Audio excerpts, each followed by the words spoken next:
bulk of the submerged seaplane that crashed off Rottnest Island, killing 3 people, is set to be lifted from the water this morning after investigators arrived at the scene to piece together exactly what led to that tragic accident. The deceased pilot has been identified as 34-year-old James Wong, who crashed the Cessna light aircraft into the water just seconds after taking off. Joining me now, former Qantas pilot David Oliver, live on the Sunshine Coast. David, good morning to you. Investigators now getting underway with what they're looking for. From what you've seen of the crash and what you know about seaplanes, any thoughts on what happened here?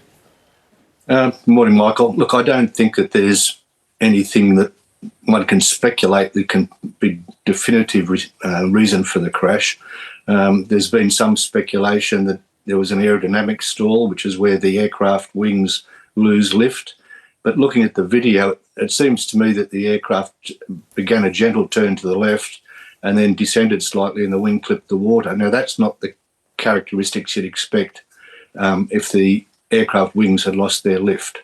So I think there's more to be determined from the investigation by the ATSB.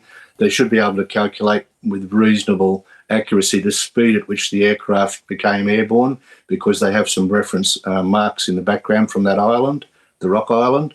Obviously, they'll check on the health of, or whether the pilot had a medical episode.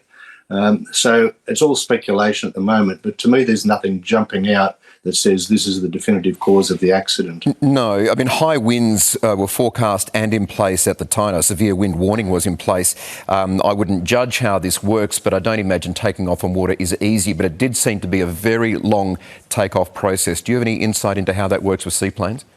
Most seaplanes take and what you would call I would call them above average. It's average for them, but they take a lot longer to get airborne than a typical or even a similar airplane on the ground, taking off from a runway on the ground.